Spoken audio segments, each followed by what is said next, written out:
हाँ, तो आज हम इस वीडियो में जानने वाले हैं सरलरेखीय गति की विशेषता। जैसा कि हमने पिछले वीडियो में बताया था, मोशन क्या होती है, मोशन में कितने प्रकार होते हैं। जैसे कि 4 प्रकार हमने लिया था: सरलरेखीय गति, वृत्तीय गति, घूर्णन गति और आवर्त गति। ठीक है, तो इन चारों गतियों की विशेषता जो होगी हमने बताया था कि अगले वीडियो में हम बताएंगे।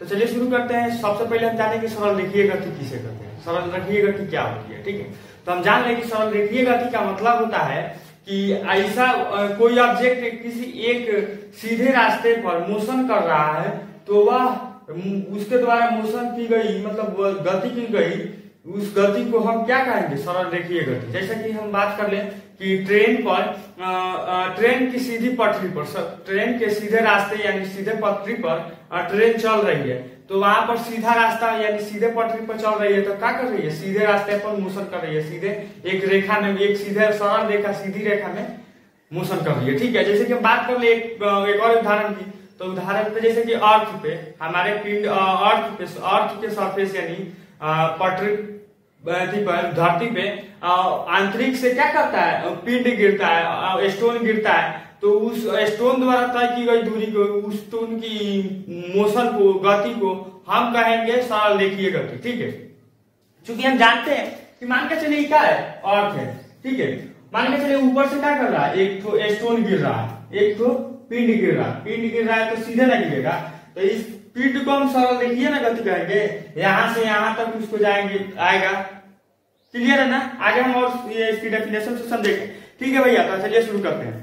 तो सबसे पहले हम डेफिनेशन से समझेंगे। डेफिनेशन कुछ इस प्रकार से होगी कि सरलरेखीय गति की कि यह वह गति होती है जिसमें पिंड की गति का एक मार्ग सरल रेखा होती है। जैसा कि हमने यहाँ पर समझाया था कि सरल रेखा एक मार्ग होती है, यही बात लिखे है। आगे हम बात जानेंगे कि इसकी विशेषता, हम इसमें पढ़ने वाले हैं विशेषता। ठीक है, तो विशेषता जैसे कि हम बात कर ले कि कर्णों का, पिंड के कर्णों का विस्थापन एक समान होता है। इसमें विस्थापन एक समान होता है। क्या होता है, विस्थापन एक समान होता है, साथ साथ समांतर पथ विस्थापन होता है कि उसके कर्ण पे एक समान पथ पर। ठीक है, अब यहाँ पर बात कर ले विशेषता, 7 विशेषता पढ़ेंगे।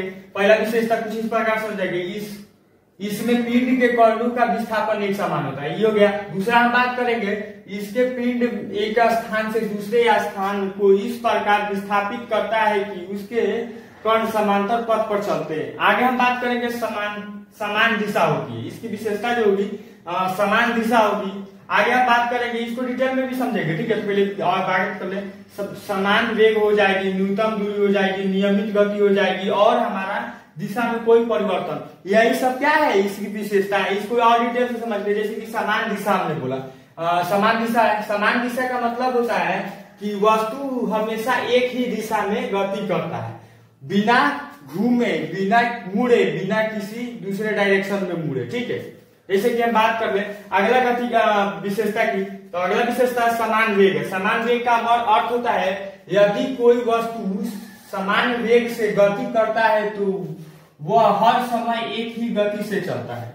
ये बात क्लियर है ना, वह हर समय एक ही गति से चलता है। ठीक है, आगे हम बात कर ले न्यूनतम दूरी। न्यूनतम दूरी, ठीक है, तो न्यूनतम दूरी का अर्थ होता है कि वस्तु एक सीधी रेखा में चलती है जो दो बिंदुओं के बीच न्यूनतम दूरी होती है। जैसे कि हम बात कर लिए, इस पहला पोजीशन है स्टोन की और दूसरा पोजीशन पर यहाँ पर आके मिलेगा, तो इस दोनों के बीच के डिस्टेंस को, न्यूनतम दूरी को हम क्या कहेंगे, शॉर्ट डिस्टेंस को क्या कहेंगे, इसकी तय की गई दूरी को हम कहेंगे, क्योंकि सीधा रेखा में आएगा। ठीक है, तो इसको आगे हम और डिटेल से समझते हैं। नियमित गति। ठीक है, तो नियमित गति का अर्थ होता है कि अगर गति नियमित है तो वस्तु बराबर समय में बराबर दूरी तय करेगी। ठीक है, और इसको डिटेल से समझेंगे। आगे हम बात कर रहे हैं दिशा में कोई परिवर्तन नहीं लाना। तो चूंकि हम जानते हैं कि जब कोई सरलरेखीय गति होती है तो उसमें उसके दिशा में परिवर्तन नहीं लाता है। जैसे कि हम बोले थे कि वस्तु बराबर समय में बराबर दूरी तय करती है। जैसे कि अब बात के चलिए, ये क्या है कि पहले गिर रहा है कितना, 10 किलोमीटर पर आवर के स्पीड से, तो फिर कुछ देर के बाद 10 किलोमीटर हवा के स्पीड से अपना ऑब्जेक्ट तक सेकेंड पॉइंट तक पहुंचेगा। ठीक है, ये चीज क्लियर है ना। आगे अब हम जानेंगे क्या, वृत्तीय गति की प्रॉपर्टी। वृत्तीय गति किसे कहते हैं? वृत्तीय गति की प्रॉपर्टी के बारे में। ठीक है भैया, विशेषता और वृत्तीय गति के बारे में। ठीक है, तो चलिए शुरू करते हैं। तो इसकी डेफिनेशन को देख ले। वृत्तीय गति का डेफिनेशन जो होता है कुछ इस प्रकार से हो सकता है कि जैसा कि हमने लिखा हुआ है, जब कोई पिंड किसी बिंदु के परिध इस प्रकार घूमता है कि उसे के द्वारा तय की गई मार्ग जो होगी वह एक वृत्त की परिधि की हो, तो ऐसी गति को हम वृत्तीय गति कहते हैं। कहने का मतलब कि कोई ऑब्जेक्ट है, ठीक है, कोई एक पॉइंट है, ठीक है, कोई पॉइंट है, उसके चारों तरफ एक वृत्त के आकार का परिधि के वो कोई ऑब्जेक्ट मोशन कर रहा है, तो उस ऑब्जेक्ट के द्वारा मोशन जो स्थिति में होगी, जिस मोशन में होगी, उस मोशन को हम कहेंगे वृत्तीय मोशन। ठीक है, वृत्तीय गति। ठीक है, आइए इसकी विशेषता की बात कर ले। विशेषता इसकी कुछ इस प्रकार से हो जाएगी कि जैसे कि निम्नलिखित प्रकार से हो सकती है। जैसे कि हम बात कर ले कि कण की जो चाल होगी वह स्थिर रहता है, कण की जो चाल होगी वह स्थिर होता है। ठीक है, आगे हम बात करते हैं प्रत्येक बिंदु पर वेग का दिशा जो होगी वह परिवर्तित होते रहता है। कहने का मतलब है कि प्रत्येक बिंदु पर, प्रत्येक पॉइंट पर वेग की जो दिशा होगी वो परिवर्तित होते रहेगी। ठीक है, आगे हम बात कर रहे हैं, इसको हम विस्तार से समझने के लिए मान के चलिए कोई ऑब्जेक्ट है, कोई एक पॉइंट है, वो तो मोशन कर रहा है, तो ये इसका दिशा मान के चलिए ऐसे मोशन कर रहा है, तो इसकी डायरेक्शन ऐसे होगी, फिर क्या करेगी, धीरे धीरे क्या करेगी, यहाँ से यहाँ ऐसे मुड़ते रहेगी, तो इसके दिशा में क्या करती है, परिवर्तन लाते रहती है। ठीक है, वृत्तीय गति में। आगे हम बात कर ले इसकी विशेषता की, तो विशेषता इसकी कुछ इस प्रकार से हो जाएगी कि वेग की दिशा हमेशा त्रिज्या के लंबवत होगी। वेग की जो दिशा होगी वह हमेशा त्रिज्या के लंबवत होगी। ये क्लियर है ना। आगे हम बात करेंगे क्या चीज की, कोणीय वेग की। आगे हम बात करेंगे कोणीय वेग एक विशेषता होती है। इसको समझने के लिए हम यहाँ पर कुछ लिखे हुए हैं, वस्तु इसका कोणीय वेग का अर्थ होता है कि वस्तु का कोणीय वेग पथ केंद्र के चारों ओर की गई गति को दर्शाता है।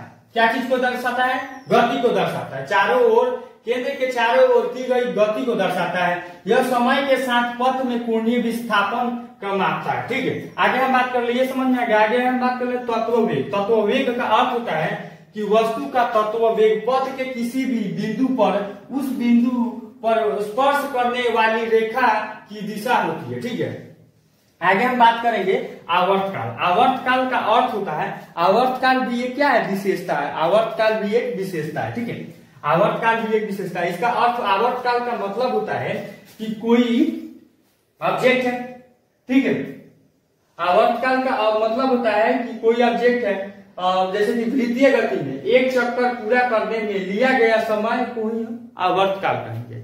कि कोई ऑब्जेक्ट है, जैसे कि ये ऑब्जेक्ट क्या कर रहा है, मोशन कर रहा है, ये से घूम रहा है ना, चारों तरफ घूम रहा है, और इस मोशन को एक बार घूमने में जितना समय लगेगा उस समय को हम कहेंगे आवर्तकाल। ठीक है, क्लियर है ना भैया? एकदम बढ़िया, कंटाप समझा रहे हैं तो कंटाप पढ़िएगा। ठीक है, तो चलिए शुरू करते हैं। अगला विशेषता के बारे में जानेंगे, त्रिज्या की स्थिरता। त्रिज्या की स्थिरता कहने का मतलब त्रिज्या की स्थिरता, इसका अर्थ जो होगा कुछ इस प्रकार से हो जाएगा कि वृत्तीय गति में पथ की त्रिज्या स्थिर होती है। अब देखिए, वृत्त की जब मान के चलिए ये केंद्र है, इसमें त्रिज्या क्या होगी, यहां हो जाएगी, या यहां हो जाएगी, या यहां हो जाएगी, या वहां हो जाएगी। इसकी त्रिज्या क्या होती है, स्थिर होती है। ठीक है, एक समान होती है, जिसका अर्थ है कि वस्तु का केंद्र दूरी समान रहती है। जैसे कि मान के चलिए कोई ऑब्जेक्ट यहाँ पर है, अब यही ऑब्जेक्ट को हम यहाँ पर लाएंगे, तो जितना दूरी यहाँ से यहाँ पर होगा वो भी यहाँ पर होगा। इसकी त्रिज्या क्या होती है, समान होती है। ठीक है, चाहे वो ऑब्जेक्ट यहाँ पर हो चाहे यहाँ पर हो, इसका मतलब यही हो गई त्रिज्या की स्थिरता। आगे हम बात करेंगे क्या चीज की, घूर्णन एक गति है, लेकिन यहाँ पर भी वृत्तीय गति में भी घूर्णन क्या है, एक विशेषता है। ठीक है, आगे हम बात करेंगे घूर्णन का अर्थ होता है, घूर्णन का मतलब क्या होता है, घूमना। क्या करना है, घूमना। जैसे कि इसको विस्तार से समझेंगे, तो इस विस्तार से समझने के लिए हम कुछ लिखे हुए हैं। वृत्तीय गति में वस्तु किसी निश्चित केंद्र के चारों ओर गोलाकार पथ पर घूमती है। तो हमने पहले ही बताया था कि घूमना का मतलब होता है घूमना। और ये वृत्तीय गति में क्या करता है कि एक केंद्र के एक पॉइंट के चारों ओर ऑब्जेक्ट मूव करता है, मोशन करता है, गति करता है, तो उसी को हम वृत्तीय गति है। जिस ऑब्जेक्ट द्वारा तय की गई मतलब डायरेक्शन को हम कहेंगे वृत्त के आकार का हो, परिधि का हो। हमने पहले ही बताया था। आगे ई हो जाएगा, घूर्णन भी एक विशेषता हो जाएगा। आगे हम मेन पॉइंट पकड़ेंगे तो केंद्रीय भूमुख बल। केंद्रीय भूमुख बल का मतलब होता है कि वृत्तीय गति में वस्तु पर एक केंद्रीय भूमुख बल कार्य करता है, ठीक है, जो हमेशा वस्तु के केंद्र की ओर खींचता है। यहाँ पॉइंट वाली बात है, इस बल के कारण वस्तु अपने पथ पर बनी रहती है। इसका मतलब समझ रहे हैं आप कि कोई ई ऑब्जेक्ट है, क्या है? ई ऑब्जेक्ट है। अब इस केंद्र जो है ना वो अपने ऑब्जेक्ट को अपने तरफ खींचते रहता है, क्योंकि इसका डायरेक्शन चेंज ना हो। कि मान के चलिए हम मान कर लिए ये केंद्र है, क्या केंद्र है। अब यहाँ से कोई ऑब्जेक्ट ऐसे मोशन कर रहा है, ये ऑब्जेक्ट है, ठीक है। अब ये मोशन ऐसे कर रहा है, तो ये केंद्र जो है ना इसको क्या करेगा, अपने तरफ खींचेगा, तो इधर घूम जाएगा। इसका डायरेक्शन फिर यहाँ से ऐसे जाएगा, तो इसको फिर मूव करके अपने तरफ केंद्र खींचेगा, तो ये ऐसे चलाएगा। ऐसा ही करते करते करते करते क्या होगा कि यह एक वृत्त के आकार का होगा। तो इसका मेन पॉइंट यही है कि केंद्र जो है अपने ऊपर अब कर रहे वृत्तीय गति मोशन के ऑब्जेक्ट को अपने तरफ खींचता है, आकर्षित करता है, ठीक है। अब हम जानेंगे क्या चीज, घूर्णन गति और उसकी विशेषता, ठीक है। तो एकदम कंटा समझा रहे हैं, समझ रहे होगा। हाँ, तो आइए आज अब हम जानते हैं घूर्णन गति यानी रोटेटरी मोशन, ठीक है। टाइप ऑफ मोशन में जो आगे का घूर्णन गति है उसके बारे में जानते हैं। चलिए शुरू करते हैं। तो हम घूर्णन गति के जैसे मान ले कि घूर्णन गति क्या होती है, ठीक है। तो घूर्णन गति और वृत्तीय गति में कोई खास अंतर नहीं होती है, लेकिन कुछ हद तक उसमें अंतर होती है। जैसे कि आप बात कर ले कि वृत्तीय गति में ऑब्जेक्ट एक वृत्त के पथ पर आकार पर मोशन करता है, ठीक है। लेकिन घूर्णन गति का मतलब होता है कि कोई ऑब्जेक्ट एक अक्ष पर वो घूम रहा हो, ठीक है, एक अक्ष पर घूम रहा हो। जैसे कि हम बात कर लट्टू नचाते हैं हम, जैसे कि यहाँ पर एक एग्जाम्पल है, ये लट्टू है, ठीक है। लट्टू को हम फेंक करना चाहते हैं, तो वो ये जो कील है वो क्या करती है, मोशन करती है, अपने मतलब क्या करती है, चारों तरफ घूमती है। जैसे कि एक और हम बात कर लेंगे क्या, साइकिल की पहिया का, ठीक है। साइकिल का पहिया का जब हम काटते हैं तो देखते हैं कि साइकिल के जो पहिया होती है उसमें बीच वाले धुरा जो होती है उसके अक्ष पर वो मोशन एक ही जगह पर क्या करता है, वो मोशन करता है, ठीक है। क्या करता है, मोशन करता है, ठीक है। अब वहीं पे बात कर ले हम एक अर्थ पे, अर्थ जो परिक्रमा करती है, ग्रह जो है सूर्य की परिक्रमा करती है, वहां पे वृत्तीय गति भी होती है, और साथ साथ अर्थ जो है, अर्थ ये सन है, ये वृत्तीय गति होगी। और उसके साथ साथ अर्थ क्या करती है, वो एक वृत्त के आकार में घूमता ही है। लेकिन यहाँ पर हम देखेंगे कि वृत्त के आकार में तो वो मोशन कर रहा है, तीर जो दिखा रहा है ये मोशन तो कर रहा है, लेकिन उसके साथ साथ क्या कर रहा है, ये जो अर्थ जो है ना, ये गोला जो है, ये गोला क्या कर रहा है, ऐसे ऐसे घूम रहा है, नाच रहा है, अपने अक्ष पर भी नाच रहा है, ठीक है। तो उसी को हम कहेंगे घूर्णन गति। क्या कहेंगे, घूर्णन गति। समझ में आ गया बात बबुआ, समझ में आ गया बात। आगे हम बात करेंगे तो इसकी डेफिनेशन को, तो डेफिनेशन हम कैसे लिखेंगे, क्या डेफिनेशन कैसे लिखेंगे, तो डेफिनेशन इसका कुछ घूर्णन गति का इस प्रकार लिख सकते हैं कि घूर्णन गति एक विशिष्ट वर्ग रेखीय गति ही होती है जिसमें पिंड के समीकरण समांतर वृत्तीय पथ पर चलते हुए गति के समतल लंबवत किसी अक्ष के परित निश्चित त्रिज्या के वृत्त पर घूमता है। यह हो गई इसकी डेफिनेशन की, ठीक है। वृत्तीय गति क्या होती है, वह गति, वह मोशन जो अपने एक पोजीशन, एक स्थिति में, एक अक्ष पर वो घिर नाचता हो, ठीक है, नाचता हो, उसे हम वृत्तीय गति कहते हैं। जैसे कि एक और बार एग्जाम्पल ले ले वृत्तीय गति की, तो हमारे देहात में क्या होता है, ये देहात में लदीकट्टा मशीन समझते हैं आप, लदीकट्टा मशीन, उसमें हंडिल नचाते हैं हम, क्या करते हैं, हंडिल नचाते हैं, और उसमें बड़ा वाला जो इथी रहता है, हंडिल जिसे गणासी लगल रहता है, उसके बाहर जो होता है ना, वो होता है, क्या होता है, वृत्तीय गति, घूर्णन गति, वो एक ही अक्ष पर क्या कर रहा है, बार बार घूम रहा है। क्या कर रहा है, घूम रहा है। और पंखा चलता है, फैन चलता है, तो उसमें जो पंखी चलती है वो भी क्या करती है, घूर्णीय गति है। एक अक्ष पर क्या कर रहा है, नाच रहा है, नाच मेरी बुलबुल गाना याद है। आगे हम बात करेंगे इसकी विशेषता, घूर्णन गति की विशेषता के बारे में। तो विशेषता, अब वीडियो लंबा चौड़ा हो जाएगा, ठीक है, इसलिए हम थोड़ा शॉर्टकट में बता देते हैं। उसकी विशेषता बता दे रहे हैं कि विशेषता जो होती है ना, उसमें क्या होती है, घूर्णन गति में संकेंद्रीय वृत्त बनती है। जब घूर्णन गति होती है तो संकेंद्रीय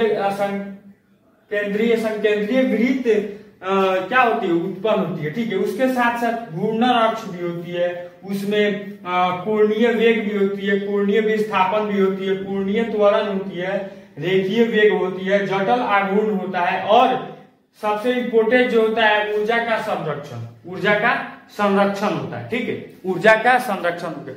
समझ में आ रहा है? वीडियो लंबा चौड़ा हो रहा है इसलिए हम इसको नहीं बता रहे, और इसको बेसिक समझ लेते हैं, ऊपरे समझ लेते हैं, ठीक है। तो इस प्रकार के गति में पिंड के निश्चित अक्ष पर परित इस प्रकार गति करता है कि उसके कण संक्रिय वृत्त बनाते हैं, ठीक है।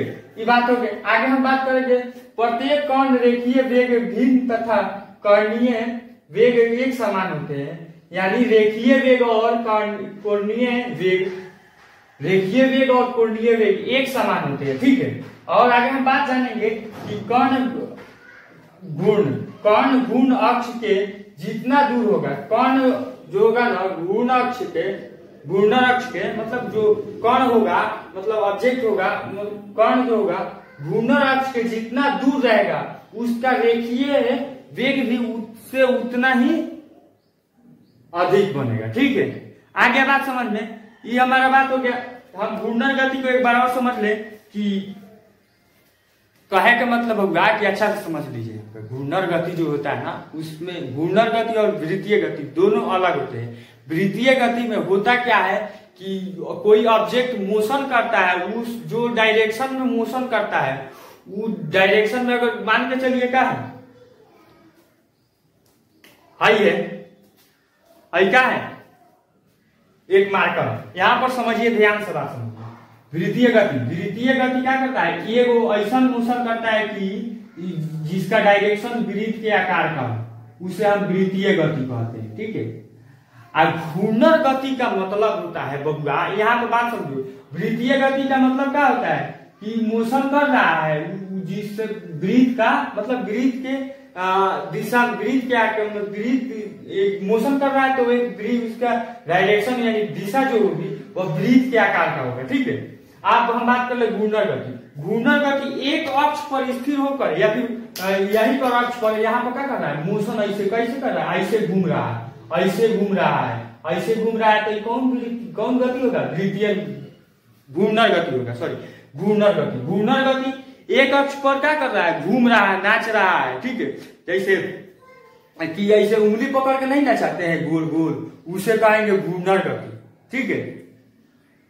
समझ रहे हैं ना। किसी को उंगली पकड़ के ऐसे ऐसे नाच रहे हैं ना, तो हो गया क्या चीज, वृत्तीय गति।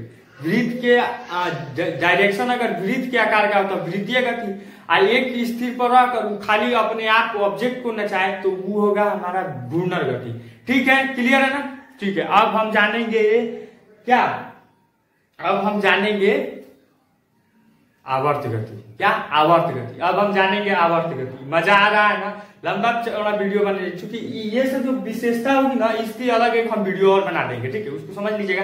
अब हम समझेंगे आवर्त गति किसे कहते हैं, उसकी विशेषता के बारे में, ठीक है। तो ठीक है,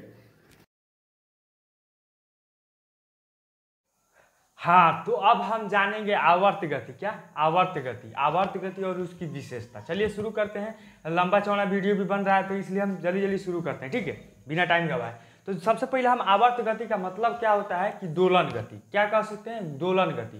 कहने का मतलब ये कि आवर्त गति को हम कैसे पहचानेंगे।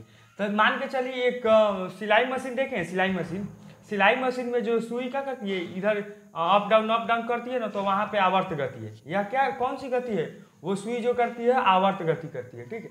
अब हम इसकी डेफिनेशन से समझेंगे, ठीक है। तो चलिए शुरू करते हैं। डेफिनेशन इसकी कुछ इस प्रकार से हो जाएगी कि जब कोई पिंड अपनी माध्य स्थिति के दोनों ओर गति अर्थात दोलन करता है तो उस प्रकार की गति को आवर्त गति कहते हैं। क्या कहते हैं?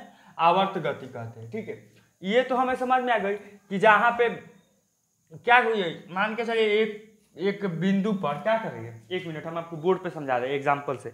हम एग्जाम्पल लेंगे हम कि क्या है, मान के चलिए कि कोई एक पॉइंट से कोई ऑब्जेक्ट दूसरे पॉइंट पर जा रहा है, फिर वापस चला जा रहा है, फिर वापस चला जा रहा है, फिर वापस चल जा रहा है। तो कहने का मतलब जा रहा है वापस चल जा रहा है, एक पॉइंट से दूसरे पॉइंट पर जा रहा है फिर वापस चल जा रहा है, तो वही मोशन को हम कहेंगे कोई ऑब्जेक्ट एक पॉइंट से दूसरे पॉइंट पर जाता है, फिर अपने पॉइंट पे चलाता है, फिर जाता है, फिर वापस चलाता है। इसी जो ऑब्जेक्ट मोशन करेगी इस मोशन को हम कहेंगे आवर्त मोशन। चलिए इसकी डेफिनेशन से भी समझ गए और एग्जाम्पल से समझ गए। ठीक है, तो चलिए शुरू करते हैं इसकी विशेषता के बारे में। इसकी विशेषता क्या क्या होती है, तो चलिए शुरू करते हैं। इसकी जो विशेषता जो होगी ना, तो विशेषता को हम जैसे कि बात कर ले आवर्तकाल। आवर्तकाल तो हम समझते हैं आवर्तकाल क्या है। आवर्तकाल हो गई इसकी विशेषता, समय की पुनरावधि। ठीक है, आवृत्ति।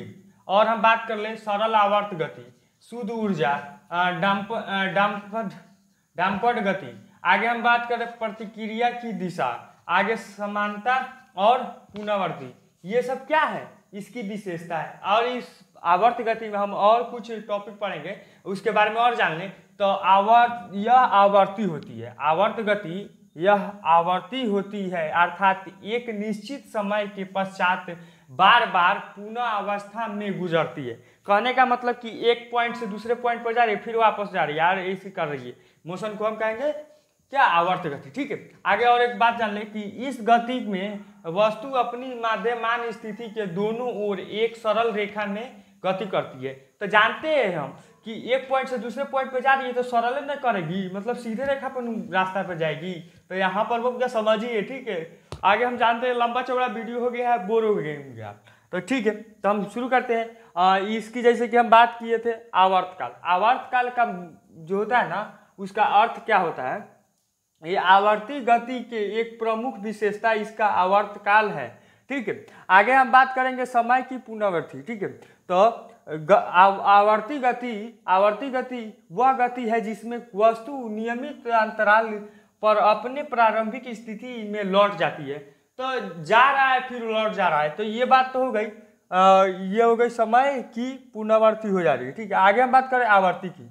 आवर्ती का मतलब होता है आवर्ती गति के आवर्ती वह संख्या होती है जितनी बार कोई वस्तु एक सेकेंड में अपने चक्कर को पूरा करती है। मतलब एक सेकेंड में कितना चक्कर पूरा कर रही है, वो हो गई क्या हो गई हमारी आवर्ती हो गई। आगे हम बात कर लेंगे सरल आवर्ती, यानी सीधी रेखा में भी तो जा रही है, इससे ज्यादा कुछ बात नहीं है। आगे हम बात करेंगे क्या चीज की, शुद्ध ऊर्जा। शुद्ध ऊर्जा का मतलब क्या होता है, ये ऊर्जा जो होती है, एगो तो गतिज ऊर्जा होती है, एगो स्थिज ऊर्जा होती है। ठीक है, गतिज और स्थिज। ठीक है, तो जैसे कि हम बात कर लें आवर्त गति में कुल ऊर्जा गतिज और स्थिज संक्षिप्त रहती है, इसके साथ इसमें ऊर्जा की रूप बदलते रहती है। इसमें ऊर्जा का रूप क्या होती है, बदलते रहता है। ठीक है, आगे हम बात करेंगे क्या चीज की, तो हम पहले हम जान लें डैम्पर्ड गति के अर्थ को हम जानेंगे। डैम्पर्ड का अर्थ होता है कि इस समय के साथ अपने ऊर्जा का नुकसान होता है। डैम्पर्ड का मतलब होता है कि वह मतलब समय के साथ क्या करता है, अपने ऊर्जा को नुकसान करता है, जिसे हम डैम्पर्ड कहते हैं। ठीक है, क्लियर है ना। आगे हम बात करेंगे क्या चीज, प्रतिक्रिया की दिशा। प्रतिक्रिया की दिशा क्या अर्थ क्या होता है, वह वस्तु अपनी प्रारंभिक स्थिति के दोनों ओर आगे पीछे चलती है, यही हम कहेंगे क्या चीज है, दिशा की प्रक्रिया है, प्रतिक्रिया की दिशा है। ठीक है, आगे हम बात करेंगे लास्ट और इम्पोर्टेंट समानता और पुनरावर्ती। तो इसका मतलब होता है कि जो इसे पहचानने में आसान बनाती है, इसकी गणना सरल बनाती है। जैसे कि हम इसे पहचानने की इसमें समानता और पुनरावर्ती में कहने का मतलब कि आगे पीछे कर रहा है कोई मोशन, एक पॉइंट से दूसरे पॉइंट पे जा रहा है, फिर आ रहा है, फिर जा रहा है, फिर आ रहा है। तो ये क्या हो गई हमारी, वो हो गई हमारी आवर्त गति। ये हो गई हमारी कुछ इसकी विशेषता। ठीक है, ये विशेषता हो गई जिसमें हमने 8-9 दिया हुआ है विशेषता, ठीक है। आगे हम बात करेंगे अगले वीडियो में रेखीय गति। रेखीय गति कहने का मतलब कि लाइनर मोशन, ठीक है। चलिए तब तक के लिए ठीक है। और एक बात, ये जो वीडियो बनाए हैं हम, ये डिप्लोमा वालों के लिए सबसे बेस्ट यूजफुल रहेगा, क्योंकि डिप्लोमा के सिलेबस में 100% ही आता है, ठीक है। जो मोशन चैप्टर होगा फिजिक्स में वो आएगा, ठीक है। चलिए क्लियर है, तो ठीक है अब मिलते हैं अगला वीडियो में।